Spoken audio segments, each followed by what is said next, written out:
بسم اللہ الرحمن الرحیم۔ حضرت مفتی اعظم پاکستان، نامور عالم دین، مصنف جامعہ راشدیہ پیر جو گوٹھ کے شیخ الحدیث، محقق، شاعر، خطیب حضرت مفتی محمد صاحبداد خان جمالی رحمۃ اللہ علیہ 1316 ہجری یعنی 1898 عیسوی میں گوٹھ لونی سبی بلوچستان میں تولد ہوئے۔ آپ کے والد کا نام خمیسو خان جمالی تھا۔ مفتی صاحبداد خان رحمۃ اللہ علیہ گڑھی یاسین شکارپور میں حضرت مفتی محمد قاسم یاسینی رحمۃ اللہ علیہ کی درسگاہ سے فارغ التحصیل ہوئے تھے۔ آپ خواجہ پیر محمد حسن جان سرہندی رحمۃ اللہ علیہ کے انتخاب پر والی قلات میر احمد یار خان کے استاد اور قلات کے قاضی القضات بھی بنے۔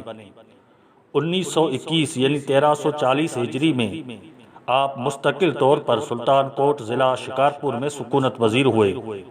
شکارپور میں حضرت مفتی عبدالغفور ہمایونی رحمۃ اللہ علیہ کے سجادہ نشین مفتی عبدل باقی ہمایونی رحمۃ اللہ علیہ کی سرپرستی میں درس و تدریس، تصنیف و تالیف، فتویٰ نویسی اور نشر و اشاعت کے کام کا آغاز فرمایا۔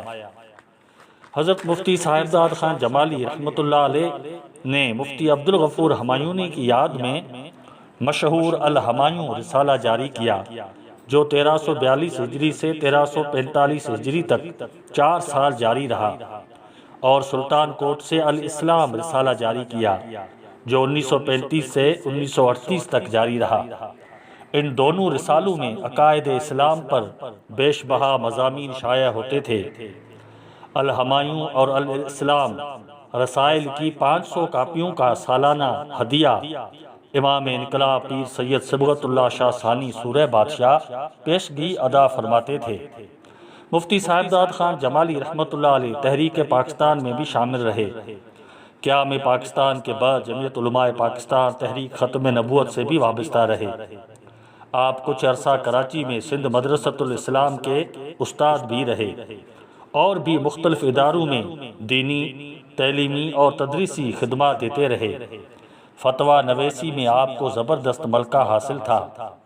مفتی صاحبداد خان رحمۃ اللہ علیہ سندھی اور فارسی کے شاعر بھی تھے، تخلص ناسے تھا، تاریخ گوئی اور عملیات کے بھی ماہر تھے۔ آپ عابد، زاہد، ذاکر اور عاشق رسول صلی اللہ علیہ وسلم بھی تھے۔ بدعقیدگی کے خلاف آپ کا قلم شمشیر سے بھی تیز تھا۔ آپ کی تصانیف 25 کے قریب ہیں، جن میں البلاغ المبین، الحق الصریح، الہام القدیر، القول السداد، سیف الرحمن علی اعداء القرآن، سبیل النجاہ، توسل الصارم الربانی، اقامت البرہان اور القول المقبول وغیرہ شامل ہیں۔ مفتی صاحبداد خان رحمۃ اللہ علیہ 1952 میں خانقاہ شریف پیر پگارا کی بحالی اور پیر پگار و ہفتم شاہ مردان شاہ کی تاج پوشی اور جامعہ راشدیہ کی تاسیس نو کے بعد پیر صاحب پگار و ہفتم کی خواہش اور مولانا محمد صالح فقیر مہر کی کاوشوں سے پیر جو گوٹھ تشریف لائے، اور طویل عرصے تک جامعہ راشدیہ پیر جو گوٹھ میں بطور شیخ الحدیث درس و تدریس، تصنیف و تالیف اور فتویٰ نویسی میں مشغول رہے۔ آپ سینکڑوں ربانی علماء اور فضلاء کے استاد تھے، علوم عقلیہ اور نقلیہ کے ماہر تھے۔ حضرت مفتی صاحبداد خان جمالی رحمۃ اللہ علیہ کے تلامذہ میں سلطان الواعظین علامہ مفتی عبدالرحیم سکندری، شیخ الحدیث مفتی محمد رحیم سکندری، مفتی در محمد سکندری، مفتی احمد صدیق، مولانا سید غوث محمد شاہ، مفتی نذیر احمد سکندری، مولانا قربان علی سکندری، مفتی عبدالخالق سکندری، مفتی عبدالواحد عباسی وغیرہ شامل ہیں۔ آپ تصوف اور طریقت میں سلسلہ قادریہ سے وابستہ تھے۔ بعض کے بقول آپ کا تعلق حضرت سلطان العارفین سلطان باہو رحمۃ اللہ علیہ کی خانقاہ سے تھا۔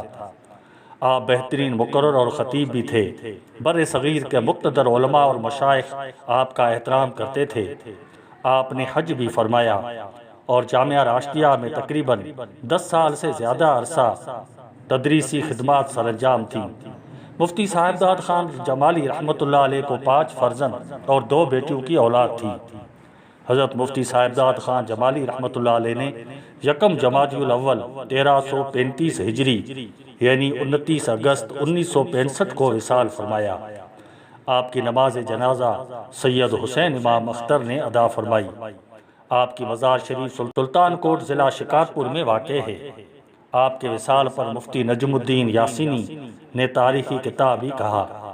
مفتی صاحبداد خان جمالی کی سوانح پر جامع اور تفصیلی کتاب حالیہ دنوں میں مولانا قمر الدین اتاری نے مرتب کیا ہے، جسے مدرسہ صبغت الہدیٰ شاہپور چاکر سے نشر کیا جا رہا ہے۔ اللہ تعالیٰ مفتی صاحبداد خان جمالی رحمۃ اللہ علیہ کی مزار پر رحمتیں اور برکتیں نازل فرمائے۔